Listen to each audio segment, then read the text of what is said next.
OK. Et regardez ce qu'on va faire. On va juste lire quelques petits versets pour s'introduire. Puis à travers le message, on va voir différents épisodes qui nous amènent à ce point central, puis même par après.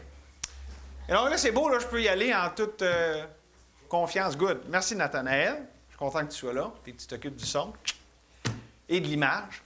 On dit pas de son, pas d'image. Il y avait de l'image, mais pas de son. On est dans Exode 14, versets 13 et 14.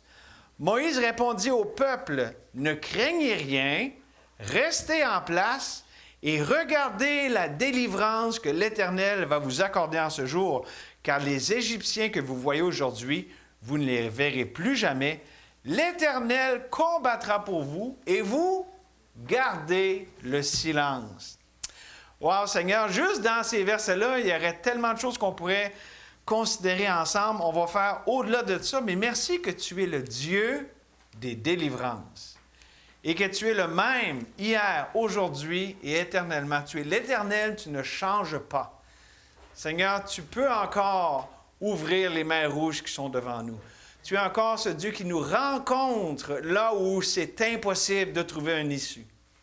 Donc, Seigneur, on veut regarder à toi aujourd'hui avec cette foi qui se repose en toi, dans qui tu es et dans la plus grande délivrance, celle de la croix, celle qui est éternelle, celle qui a même assujetti tout le monde spirituel. Et Seigneur, il n'y a rien qui ne t'est assujetti. Merci que tu es le grand vainqueur sur tous tes ennemis. Ils ne sont pas encore tous sous ton marchepied, mais Seigneur, on sait que ce n'est qu'une question de temps. Donc, on regarde à toi et merci qu'on peut prendre ce temps ce matin, comme ça, ensemble, dans ta parole. On s'en remet à toi pour tes bons plans bienveillants pour chacun de nous et pour notre Église. Au nom de Jésus. Amen. Alors, on va considérer ensemble la fidélité du Dieu des délivrances. Évidemment, il y a un aspect spectaculaire. Il y a sûrement plus qu'un film. Il y a un film très connu avec Charlton Heston, là, les 10 commandements, là, puis c'est la mer rouge. Bon. Mais au-delà de ça, j'aimerais qu'on voit que ce texte nous révèle le Dieu des délivrances, le Dieu qui délivre par sa présence, par sa puissance suffisante, dans tous les moments de la vie, spécialement dans les moments de crise, comme ça en était ici, parce qu'il est le Dieu qui transforme le mal en bien. Et il est aussi le Dieu qui orchestre les circonstances. Et Dieu, on l'a vu au début du chapitre 14, Dieu leur a fait un détour, puis il les a emmenés précisément là. Ils ne sont pas arrivés là par hasard. Oups, Dieu avait oublié de leur dire où aller. Non, c'est Dieu qui précisément leur a dit, allez à cet endroit-là. C'était sa volonté parfaite pour eux autres, parce qu'il voulait accomplir non seulement cette grande délivrance, mais se révéler à 2 reprises. On dit, ils vont savoir que je suis l'Éternel, je vais faire éclater ma gloire. Et donc, on va considérer un peu toutes les implications de ça. Ici, vous savez, on y va avec la vie de différentes personnes dans le mois de juin. On avait, la semaine dernière, on avait dans le livre de la jeunesse Abraham. Aujourd'hui, on a Moïse. La semaine prochaine, David. Puis Marie, pour terminer. Si Dieu le veut, on va tout considérer ces personnes-là. Mais j'aimerais qu'on regarde aujourd'hui cette histoire pour qu'on puisse en inspirer confiance et dépendance à Dieu, que Dieu est capable de nous amener, de nous soutenir, de nous délivrer dans toutes circonstances qu'il permet dans nos vies, même dans les pires oppositions. Donc, on va regarder ensemble 3 manifestations du Dieu des délivrances. Gardez votre place ici dans Exode 13, mais on va reculer juste un petit peu dans le même livre, au chapitre 3, où tout ça a un peu commencé, si vous voulez. Bon, ça a commencé avant, on pourrait dire, parce que c'est l'histoire de la rédemption. Mais en ce qui a trait à Moïse et comment Dieu s'est révélé à lui, on va prendre l'histoire à partir du chapitre 3, verset 7, où est-ce que là, Dieu s'adresse à Moïse, hein, c'est l'appel de Moïse, avec le buisson ardent et tout, vous connaissez l'histoire, mais je veux surtout voir avec vous ici, au verset 7, que l'Éternel dit « J'ai vu la souffrance de mon peuple qui est en Égypte, et j'ai entendu les cris que lui font pousser ses oppresseurs, car je connais ses douleurs. Je suis descendu pour le délivrer de la main des Égyptiens et pour le faire monter de ce pays dans le bon et vaste pays, dans un pays où coule le lait et le miel, dans les lieux qu'habitent les Cananéens et les autres. OK? Parce que, bon, on peut bien les lire si vous voulez, là, mais c'est tous des noms durs à prononcer. Voici, ces cris d'Israël sont venus jusqu'à moi, et j'ai vu l'oppression que leur font souffrir les Égyptiens. Maintenant, va, et je t'enverrai auprès de Pharaon, et tu feras sortir d'Égypte mon peuple, les enfants d'Israël. Donc, avant même la délivrance, Dieu voit le besoin de délivrance. C'est notre premier point. Dieu se manifeste en étant celui qui voit le besoin de délivrance. Et remarquez ici comment Dieu a compassion des affligés. Il dit, j'ai vu leur affliction, j'ai entendu leurs cris. OK? Donc, il a vu, il a entendu, il a été ému de compassion, il est intervenu à cause de ça.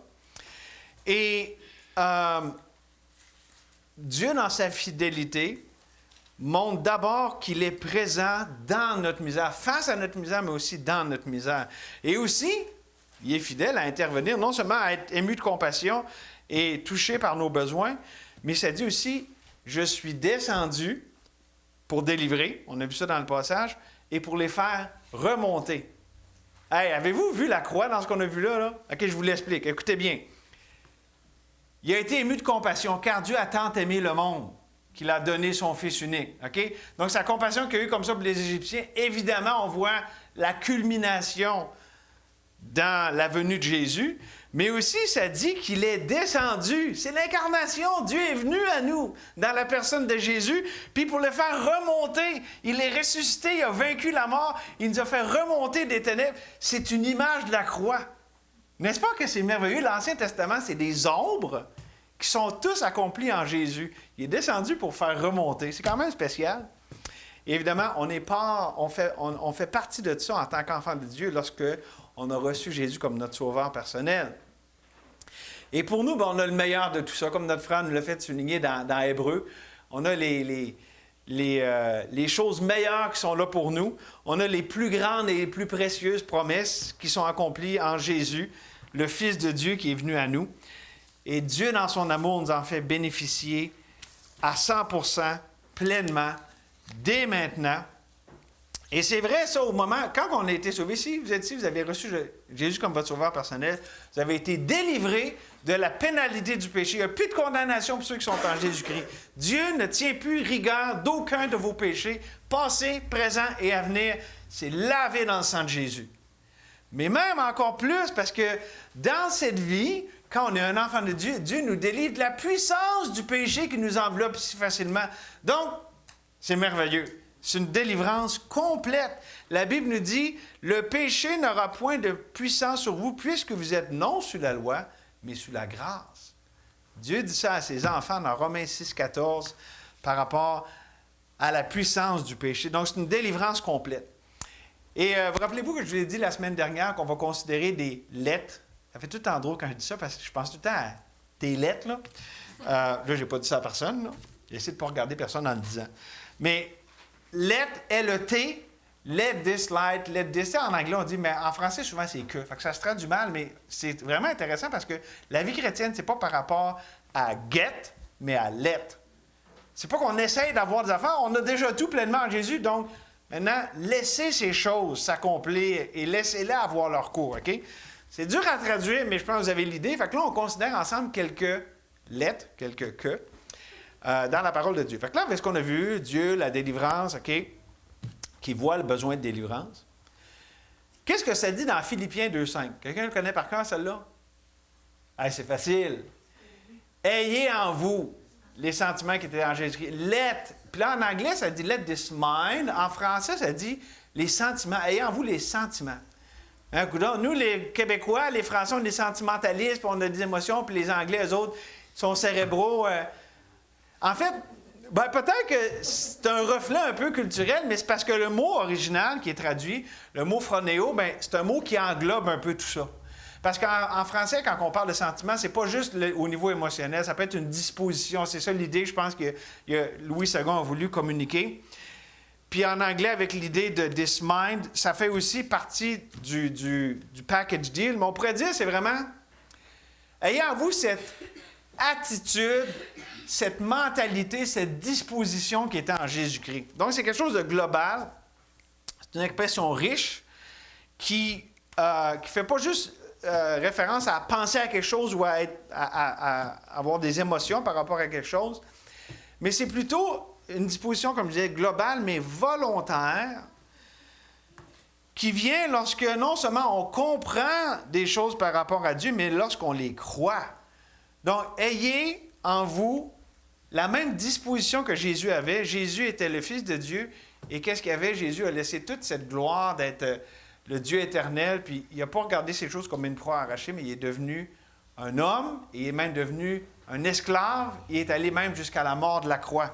C'était ça la disposition qui est en Jésus, et la Bible nous dit, ayez cette disposition d'humilité, ayez la posture, la mentalité, la disposition joyeuse et volontaire qui s'est manifestée dans la personne de Jésus lorsqu'il est venu à nous. Cette humilité, et je dirais que pour nous, c'est d'être simplement réaliste et honnête par rapport à nos afflictions et notre besoin de Dieu. Et Jésus, là, savez-vous quoi? Il prétendait pas, quand il était sur terre, là, il était dépendant du Père constamment. Des fois, on peut avoir de la misère à comprendre. Ouais, mais Jésus, c'est Dieu, tu sais. Pour lui, c'était facile. Non, Jésus, dans son incarnation, c'est limité. Et il était totalement dépendant de son Père.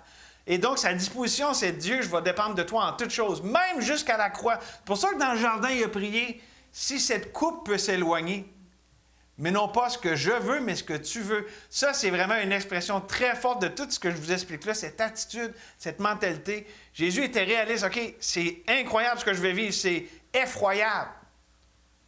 Mais Dieu, je m'en remets à toi. Je dépends de toi. Et je vais y aller jusqu'à la croix. Parce que pour nous, la croix, on voit, oui, Jésus qui souffre et tout ça, mais Jésus, sa compréhension de tout ça, ça nous dépasse parce que lui qui est en communion parfaite avec le Père, cette communion allait être brisée. On ne peut pas comprendre cette souffrance, toute la frayeur qu'il pouvait avoir devant lui avec ça. OK? Mais Dieu nous dit, ayez cette même mentalité. Donc, face à nos afflictions, à ce qui nous fait peur, essayons pas de faire nos spirituels. Soyons réalistes. Dieu, j'ai peur. Dieu, c'est trop pour moi. Dieu, c'est impossible. Mais toi, tu vois mon affliction, tu vois ma faiblesse et je suis dépendant de toi, que ta volonté se fasse. OK? C'est une première leçon qu'on peut voir avec Dieu qui voit le besoin. Savez-vous quoi? Dieu, là, il n'a pas besoin d'être informé du besoin. On va voir dans le troisième point, là, il connaît nos besoins. Mais dans son plan, il veut qu'on arrive à lui et qu'on y exprime ce besoin, qu'on ait cette disposition. C'est ça l'idée des sentiments qui est en Jésus-Christ. Ayons cette humilité d'aller à Dieu et d'être réaliste, de dire Dieu, ça, c'est trop pour moi, mais toi, tu es suffisant. Mais toi. OK? C'est notre première leçon avec Dieu qui voit le besoin de délivrance, mais aussi, et là, c'est là qu'on va dans notre texte principal, dans Exode 14, vous pouvez retourner là, les versets 13 et 14. Dieu délivre de l'impossible. Dieu délivre de l'impossible. Et on va relire les versets 13 à 14 parce que c'est tellement des versets puissants de la parole.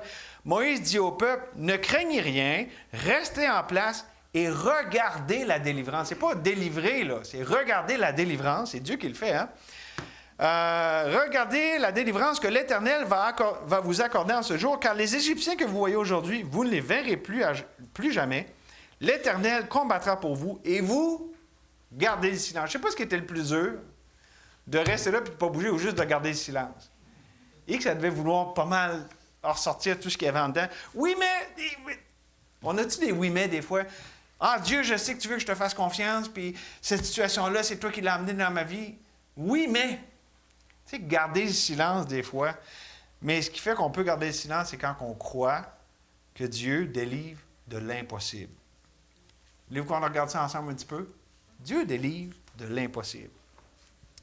Dieu est celui qui a placé, on l'a vu, c'est aussi sorti dans le temps de prière, c'est lui qui les a placés dans cette situation impossible. C'est lui qui leur a fait passer par le chemin pour arriver exactement à ce point-là, afin de se révéler comme étant le Dieu qui délivre de l'impossible. Il voulait se manifester. Il voulait se révéler dans ce contexte précis. C'était pas un hasard. Puis, on pourrait dire, bon, pour eux autres, mais aussi pour nous autres, pourquoi Dieu nous amène à ces points-là dans notre vie où est-ce que c'est juste impossible? Il n'y a pas d'issue. Puis là, je vous le dis, même géographiquement, là, désert d'un bord, mer de l'autre, puis égyptien de l'autre. Il n'y avait pas d'issue. La seule issue qu'il y avait, c'était la mer, mais même là, il fallait que Dieu intervienne. C'était une issue, mais à condition que Dieu intervienne, à condition qu'il y ait la délivrance. Et Dieu nous amène à ces points-là où est-ce qu'on essaie de trouver une façon d'un bord, une façon de l'autre. Dieu, la seule façon qui semble celle qui est plausible, bien, quand même impossible. Il faut que tu fasses de quoi, Dieu? Il faut que tu interviennes. Et Dieu veut ça. Il désire nous amener dans des positions comme ça parce que c'est comme ça qu'il révèle qu'il est le Dieu qui délivre de l'impossible. Et ici, il dit garder le silence. Jésus a dit à ses disciples, dans un moment vraiment de l'impossible, là, juste, vous savez, dans Jean, comment c'est fait, il y a le discours de la chambre haute qui était un moment culminant dans la tension et dans le stress que pouvait représenter tout le ministère de Jésus puis sa venue sur terre. Puis là, vraiment, c'était quelques heures avant la croix. Dans Jean 14:1, qu'est-ce que Jésus dit? « Que votre cœur ne se trouble point. Croyez en Dieu et croyez en moi. Let not your heart be troubled. » Okay? Que votre cœur. Ce n'est un autre « let », mais ici, c'est négatif. Qu'il ne se trouble pas. Que votre cœur ne se trouble pas. Le mot pour « trouble », c'est le mot grec « tarasso », qui veut... Ça parle d'être secoué ou agité. Tu sais, que votre cœur ne soit pas tout comme ça, là. OK? C'est l'idée. Des fois, c'est imagé comme ça, surtout dans l'hébreu, mais aussi des fois dans le grec. Tu sais, comme shaker, là, comme si tu prends quelque chose puis tu le brasses comme ça. Mais ce que ça l'invoque comme mot, c'est la confusion intérieure. Tu sais, tu es en dedans, puis là, t'es tout trouble en dedans, puis tu n'es pas capable. Tu sais, de l'eau qui est calme versus de l'eau que tu shakes, l'eau n'est pas calme. Tu sais, en dedans, là, tu ne sens pas que c'est calme, ça brasse de tout bord, de tout côté. Donc, c'est pas comme l'idée d'avoir peur de l'avenir pour quelque chose, c'est plus dans le moment, en dedans, je me sens tout à l'envers. C'est ça l'idée de ce mot-là. Une espèce de confusion, d'agitation intérieure. Donc, Jésus, il dit, OK, ça c'est le trouble, mais là, il dit, soyez pas comme ça. Let not. Que votre cœur ne se trouble point comme ça. Donc, en dedans, ça veut tout brasser avec ce qu'on est en train de vivre. Puis Jésus, qu'est-ce qu'il dit quand il dit que votre cœur ne se trouble pas? Il prend un mot militaire. C'est comme un commandement d'un supérieur dans l'armée qui dit, OK, tu vas garder cet endroit-là. Jésus, il dit, gardez votre cœur, soyez comme un soldat à côté de votre cœur pour ne pas laisser votre cœur arriver dans cette position-là, d'être tout troublé et tout ça, OK? Autrement dit, je pense que Dieu nous dit d'exercer une autorité sur notre état intérieur, émotionnel, de nos pensées, de monter la garde à l'entrée de nos cœurs, de nos pensées, pour pas qu'on arrive à ce point d'agitation et d'énervement. Et ça a tellement rapport avec le contexte. Imaginez-vous, là, Jésus là, est sur le bord d'être crucifié, puis il leur parle d'affaires assez épeurantes. Merci, là. Je vais être livré, puis là, je vais aller à la croix, puis tout ça. Puis eux autres, ça les dépasse. Là. Fait que Jésus, il dit, OK, laissez pas ces choses toutes troublées en dedans. Et pensez-y, quand Dieu permet des circonstances dans notre vie, on a cette disposition facile à être tout troublé en dedans, à laisser ces choses. Ah, mais qu'est-ce qui va m'arriver?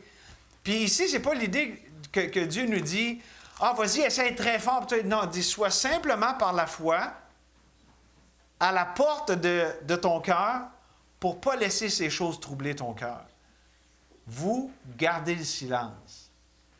De laisser la paix de Dieu qui surpasse toute intelligence garder nos cœurs et nos pensées en Jésus-Christ notre Seigneur.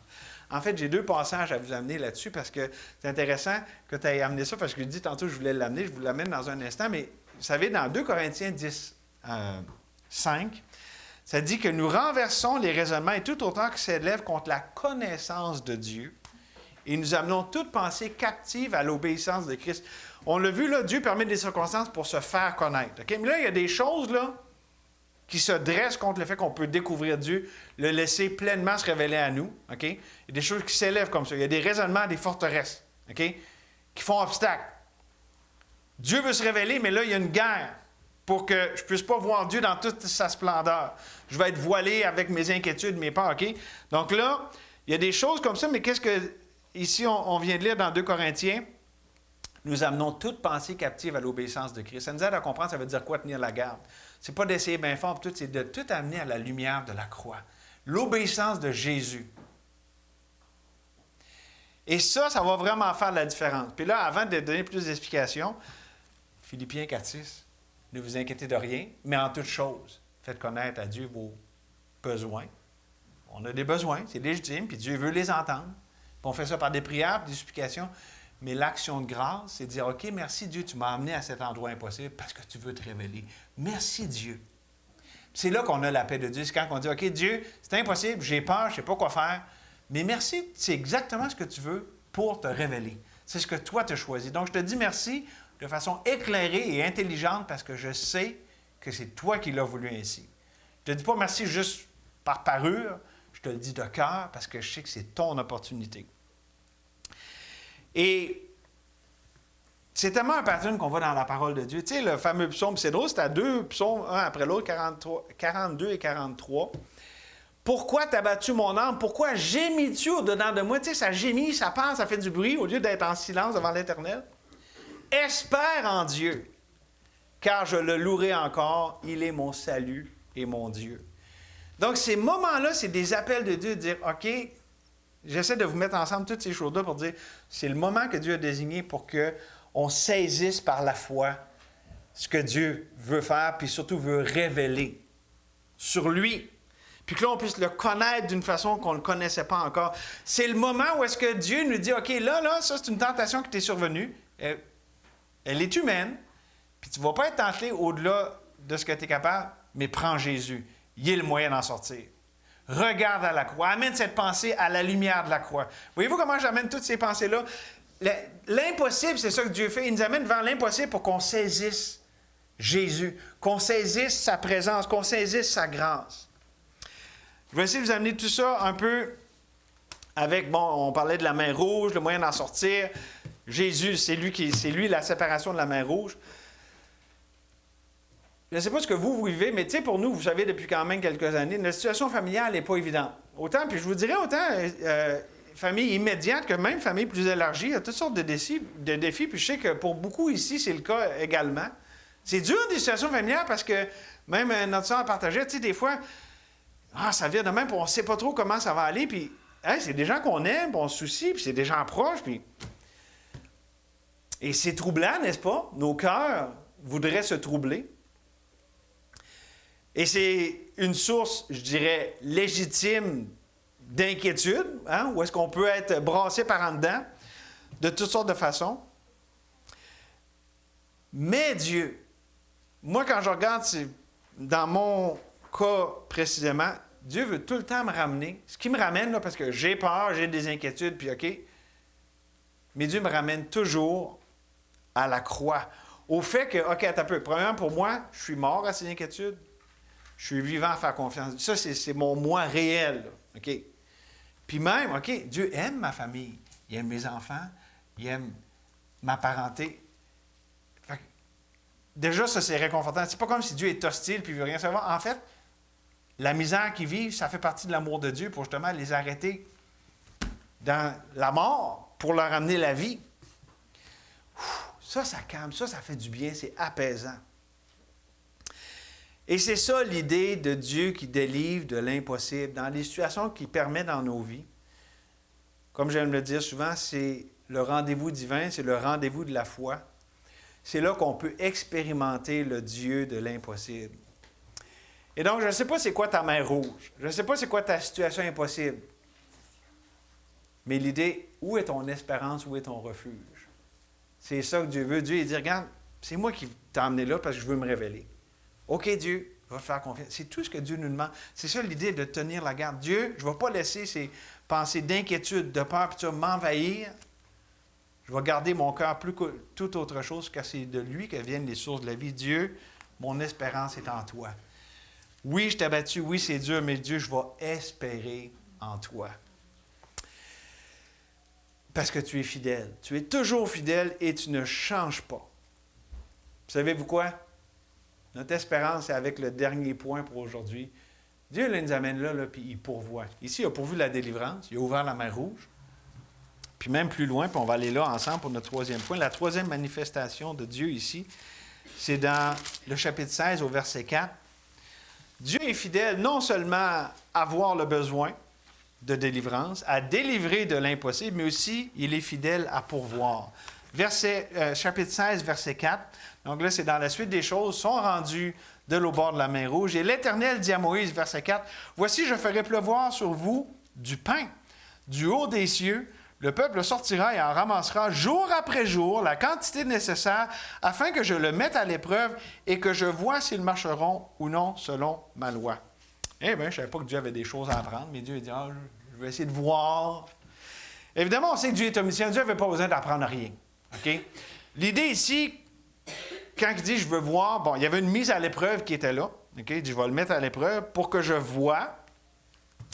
C'est parce que Dieu voulait manifester à Israël qu'il est fidèle à pourvoir. Donc, ici, ce n'est pas que Dieu avait besoin d'une information puis s'assurer, c'est que Dieu voulait que l'occasion de faire confiance à Dieu par rapport à sa fidélité à pourvoir, il voulait voir comment ces choses-là allaient tourner. Puis c'était vraiment pour que le peuple puisse voir la fidélité de Dieu à travers ça. Dieu voulait mettre en évidence, il voulait manifester la réalité du fait qu'il est fidèle, puis même si nous, on n'est pas fidèles tout le temps, parce que qu'est-ce que ça dit, là, je veux ici, si nous sommes infidèles, il demeure fidèle car il ne peut se renier lui-même. Dieu voulait mettre ça à l'avant pour le peuple de Dieu. Vous l'arrachez, vous êtes, bon, on le sait, là, quand on voit la suite des choses, là, c'était pas très reluisant, hein? Mais Dieu est demeuré fidèle, c'est ça que Dieu voulait faire. Puis c'est vrai aussi dans un autre passage du Nouveau Testament, que le Dieu de paix vous sanctifie lui-même tout entier, que tout votre être, l'esprit, l'âme et le corps soient conservés irréprochables lors de l'avènement de notre Seigneur Jésus-Christ. C'est lui qui vous a, celui qui vous a appelé est fidèle, c'est lui qui le fera. Cette œuvre de sanctification complète, c'est Dieu, dans sa fidélité, qui le fait. C'est lui qui le fera parce qu'il a tout pourvu. En Jésus-Christ, nous avons tout pleinement en lui. Il nous a donné tout ce qui contribue à la vie et à la piété. Ça, c'est l'idée. Là, je vais vous illustrer, puis on va faire du chemin vers la conclusion avec tout ça. Je suis encore dans le troisième point, là, mais là, je vais partir avec un passage qu'on va développer pour le reste du message. Connaissez-vous un Jean 2, 12 à 14? Les petits-enfants, les jeunes forts, puis les pères. Je vous le lis, OK? Vous rafraîchez la mémoire. Vous le savez, mais vous ne vous rappelez peut-être plus de la référence. Je vous écris, petits-enfants, là, c'est 1 Jean 2, 12, là. Je vous écris, petits-enfants, parce que vos péchés vous sont pardonnés à cause de son nom. Je vous écris, ça c'est la première catégorie. Je vous écris, Père, parce que vous avez connu celui qui est dès le commencement. Je vous écris, jeunes gens, troisième catégorie de personnes, parce que vous avez vaincu le malin. Puis là, il répète, je vous écris, petits-enfants, parce que vous avez connu le Père. Je vous écris, Père, parce que vous avez connu celui qui est dès le commencement. Il se répète, ça fait partie de la pensée hébraïque, là. Jean fait ça beaucoup dans 1 Jean. Puis il termine en disant, je vous écris, jeunes gens, parce que vous êtes forts, que la parole de Dieu demeure en vous et que vous avez vaincu le malin. Bon. En fait, là, pour ceux qui se demandent c'est qui ces gens-là à qui parlent, je crois, en tout cas, puis je ne suis pas le seul, là, si on regarde les différents commentaires, c'est comme 3 catégories, 3 types de personnes dans une église. OK? Ça réfère à des étapes ou des stages de la maturité chrétienne. C'est ce que je crois. Vous n'êtes peut-être pas d'accord, vous regarderez par vous-même, mais hein, il y a beaucoup qui interprètent ce passage de même. Donc, des degrés de maturité des enfants de Dieu, puis qu'on retrouve dans une église locale. Là, il y en a qui sont à différents stages dans leur vie chrétienne. Les petits-enfants, ils savent 2 choses. Ils savent que leurs péchés sont pardonnés, puis qu'ils ont une relation avec le Père. OK? Ouais, c'est déjà bon. Ils peuvent connaître d'autres choses. Savoir, connaître au sujet, mais vraiment ce qu'ils savent dans leur cœur, ce qui est une assurance, c'est ces 2 choses-là. Ils sont pardonnés, puis ils ont une relation avec le Père. Les jeunes gens, c'est intéressant parce que c'est eux qui ont le plus d'informations, c'est ce qu'on sait le plus sur eux autres. 3 affaires. Péché pardonné, eux autres aussi. Eux autres aussi une relation avec le Père. Mais eux autres, ils ont vaincu le malin. La parole demeure en eux, sont forts, ils ont vaincu le malin. OK? Oups, on voit il y a un accroissement ici en maturité. OK? Sont forts par la vie de Dieu qui est en eux. C'est typique de la jeunesse. Ils sont fougueux, ils sont énergiques. Puis ça parle des pères. Là, je vous l'ai dit, moi, dans l'ordre. Là, c'est drôle que Jean l'ait dit dans un autre ordre dans les versets. Mais les pères, eux autres, c'est drôle. Ça dit simplement que c'est... Ça dit 2 fois la même chose. Ils ont connu celui qui est. Je suis. Ils ont connu celui qui est dès le commencement. Ça ne parle pas qu'ils ont connu le pardon. Ça ne dit pas les mêmes choses que les autres, mais ils connaissent la personne de leur salut. Ils connaissent la personne de la délivrance. Ils sont au stade où est-ce que l'important pour eux autres, c'est plus que ce qu'ils connaissent, mais qui ils connaissent. Et ça, selon Jean, c'est l'aboutissement de la maturité chrétienne. C'est le qui sont arrivés à ce point-là. Développons un peu. Ces trois groupes, d'abord, j'aimerais vous dire, ne sont pas en compétition. Ce n'est pas les bons, les méchants, puis OK? C'est une famille. C'est la famille de Dieu. OK? Dans une famille, il y a des petits, il y a des grands, il y a des moyens, il y a des... OK? Bon. Donc, il n'y a pas ici une idée de rivalité là, ou d'animosité mutuelle. Vous savez quoi? Parce que, premièrement, un jeune Jean a été un petit enfant, puis un père a été un jeune Jean, puis un petit enfant. Fait que, tu sais, il y a vraiment ici... Ça s'entrecroise, OK? Mais Dieu a désigné les pères, les plus matures, comme étant pour être les leaders spirituels. C'est pas que les autres n'ont pas un rôle, parce que les jeunes gens sont au front, ils combattent, ils ont cette énergie de la jeunesse. Puis les plus jeunes, bien, ils grandissent, puis aussi, ils sont souvent l'objet des soins, parce qu'ils ont besoin, tu sais, des autres. Donc, tout ça, ça forme un tout. OK? Donc, il faut voir là-dedans, il y a quelque chose de beau, c'est la vie dans la famille de Dieu. OK? Mais le plus important à reconnaître dans tout ça, c'est que tous, qu'ils soient petits-enfants, jeunes gens ou pères, ils ont tous besoin d'aller à la même source, à Dieu, qui a pourvu Jésus pour chacun d'eux. Et c'est ça le plus important. La provision, c'est Dieu. Qu'on soit dans n'importe quel stade de notre vie chrétienne, nous avons tous le même besoin. La grâce de Dieu, à chaque jour, Christ en nous, l'espérance de la gloire. Donc, on va ici regarder un autre que, lettre. Okay? Jésus qui dit dans Matthieu 5, 16, connaissez-vous Matthieu 5, 16? Que votre lumière luise ainsi devant tous les hommes. Que votre lumière luise. Ça peut sembler un peu abstrait, votre lumière luise, ce que ça veut dire, mais on peut voir un côté très concret. Dans le fond, l'idée, OK, laissez Jésus briller ou déborder à travers vous autres. OK? Puis ça, je dirais, c'est simplement dans l'état dans lequel vous êtes. Donc là, pour faire un lien avec nos trois catégories de personnes, si vous êtes ici un petit enfant, au début de votre vie chrétienne, laissez briller la naïveté enfantine de votre foi en Jésus. Puis, tu sais, cette beauté qui donne même goût aux plus anciens de dire « Wow, il y a cette belle simplicité de leur foi, une foi enfantine. » Laissez briller ça. C'est attirant, c'est beau, c'est encourageant. Savez-vous, quelqu'un, quand il vient d'être sauvé puis qui arrive dans une église, il est un encouragement. Hein? Ah, c'est tellement beau. Il a trouvé la fraîcheur de cette foi. Laissez juste ça. Vous avez découvert la vie, resplendissez de cette vie. Vivez cette étape en toute simplicité. Laissez ça briller, laissez ça déborder. Vivez-le pleinement, c'est là que vous êtes. Essayez pas d'être un autre. Laissez Jésus briller dans l'état dans lequel vous êtes. Si vous êtes un jeune Jean, ça se dit un peu bizarrement, mais l'esprit de confiance et de courage qui vous anime, vous qui non seulement avez découvert la vie, mais qui voyez, wow, hey, je grandis là-dedans, puis je vois des victoires. Vivez ça pleinement. Si vous êtes un père, une personne plus mature, cette assurance, cette puissance sûre et fiable qui demeure dans la vie de Jésus, c'est un ancrage, c'est un point solide pour les autres. Laissez ça aussi. Comme, voyez-vous? Donc, que cette lumière que vous avez, qu'elle brille. Peu importe où est-ce que vous êtes, vivez cette étape-là. Savez-vous quoi? Il y a quelque chose de, OK, on est content dans l'état dans lequel on est. Puis savez-vous quoi? On fait l'effort conscient, on coopère avec Dieu pour laisser cette grâce de la vie se manifester, le laisser contrôler. Mais aussi, je dirais qu'on aspire tous à aller plus loin. Si on est un petit enfant, on désire devenir un jeune Jean. Si on est un jeune Jean, on désire devenir un père. C'est correct, on veut grandir, OK? Puis, le but, c'est notre grand frère. C'est Jésus-Christ. C'est de s'approcher de lui, d'avoir ses sentiments qui est en lui. Donc, ça boucle la boucle avec ce qu'on a vu au début. les sentiments qui étaient en Jésus-Christ, on aspire tous à ça. Et là, j'aimerais amener un point, c'est que notre grand frère a souffert. Il a appris par les choses qu'il a souffert. Et pour nous, savez-vous quoi? Si on veut grandir dans la foi, il faut qu'on accepte la communion de ses souffrances. Il faut qu'on accepte, comme Jésus, de souffrir pour le bien puis le péché des autres. Jésus est un homme de douleur accoutumé à la souffrance.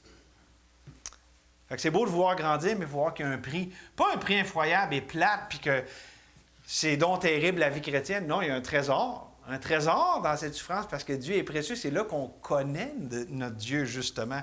Sa fidélité qui surpasse tout ce qu'on peut avoir même imaginé auparavant.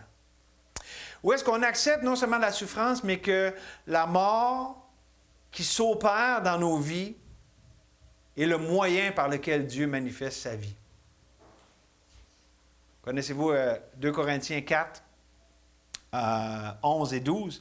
Car nous qui vivons, nous sommes sans cesse livrés à la mort à cause de Jésus, afin que la vie de Jésus soit aussi manifestée dans notre chair mortelle. Ainsi, la mort agit en nous et la vie agit en vous. C'est là qu'on a notre repos. Savoir que, OK, en ce moment, c'est la mort. En ce moment, c'est l'épreuve. Mais il va sortir la vie, il va sortir la délivrance. Parce que Dieu est le Dieu fidèle et c'est le Dieu des délivrances. Et notre union avec Jésus, notre source de vie, Jésus, on est comme une branche qui est reliée à Jésus, la racine nourricière. C'est lui qui va faire ces choses. Et j'aimerais amener un point en terminant, c'est spécial. OK, quand on compare 2 passages d'Écriture, on voit les Corinthiens, nos fameux Corinthiens, on les aime-tu? Ils font un peu dur, mais on apprend beaucoup des Corinthiens. J'aime beaucoup lire les lettres aux Corinthiens. Savez-vous qu'à 4 reprises, ça nous parle, c'est Paul, sous l'inspiration du Saint-Esprit, qui parle d'aspirer.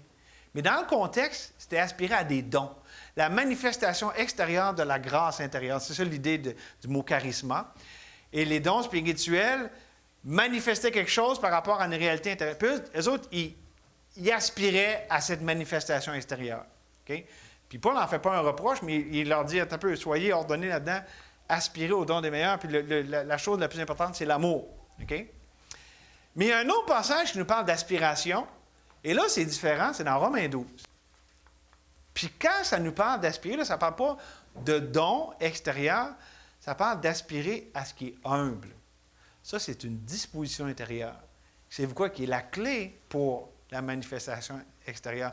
Pourquoi ça n'allait pas bien à Corinthe, avec l'exercice des dons, qui n'était pas mauvais en tant que tel, mais c'est parce qu'il n'y avait pas cette aspiration à la disposition intérieure. Il était orgueilleux, il voulait paraître, puis là, être ceux-là qui ont les gros dons, qui paraissent, puis tout ça.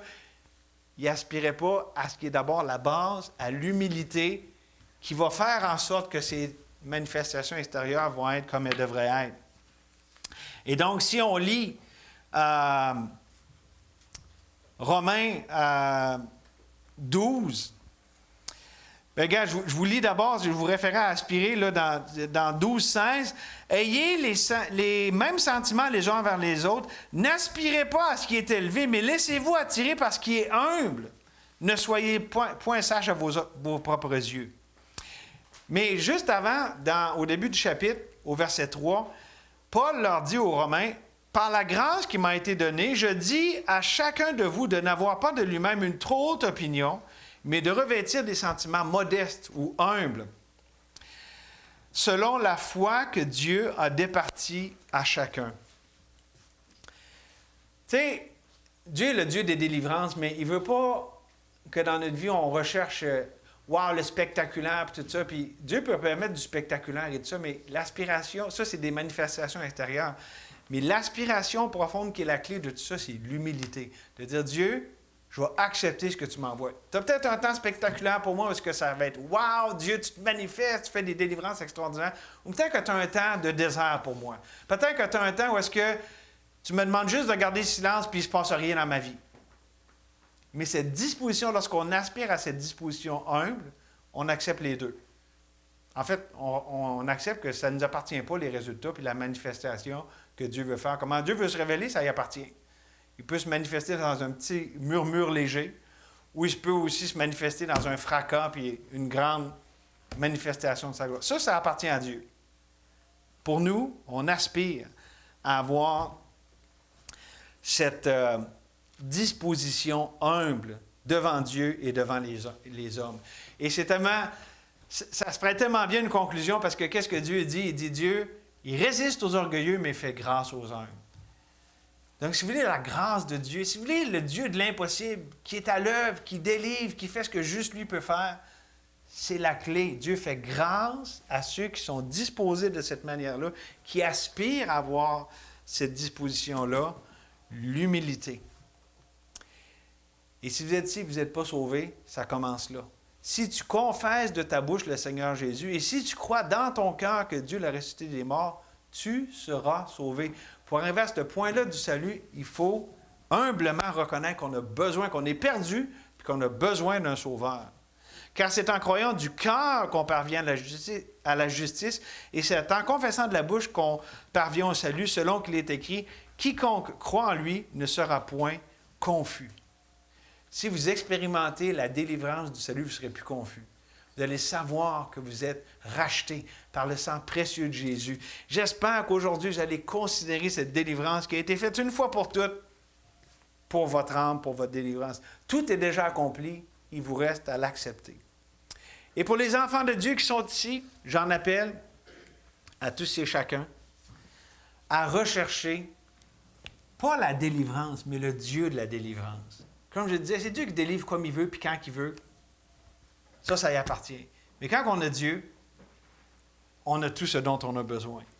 Recherchons-le de tout cœur, pas parce qu'il n'est pas là. Si vous êtes un enfant de Dieu, il vit en vous.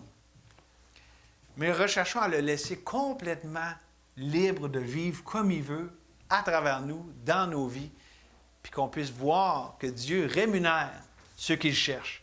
Ce n'est pas en vain qu'on recherche l'Éternel de tout notre cœur. Amen. Merci Seigneur que tu es le Dieu des délivrances. Merci qu'on a vu un texte qui a des milliers d'années, mais Seigneur, encore tu es aujourd'hui ce même Dieu d'actualité. Et Seigneur, c'est toi qui décides comment tu te manifestes. Ça t'appartient, c'est ton domaine. Mais nous, on veut te rechercher toi. Parce que Seigneur, on désire te voir à l'œuvre, te manifester. Et merci Seigneur que toi aussi tu veux ça. Tu veux te révéler comme tu as voulu te révéler dans l'histoire d'Exode. Mais Seigneur, tu nous demandes d'avoir cette disposition face à toi. Humble et de foi. On veut te faire confiance, Seigneur, pleinement, totalement. On s'en remet à toi, Seigneur, pour ce que tu as pour nous. C'est une nouvelle semaine qui commence. C'est ici la journée que l'Éternel a fait, qu'elle soit pour nous un sujet d'allégresse et de joie. On vient se reposer en toi. C'est une journée de repos aujourd'hui. Repos en Jésus. Merci qu'on peut être ensemble, ton peuple réuni. C'est bon d'être dans ta maison ce matin. Merci pour ce temps. Et alors que ton peuple veut répondre à ce que tu as communiqué ce matin, que tu guides et tu diriges, Seigneur. Merci encore une fois pour ce temps. Au nom de Jésus. Amen.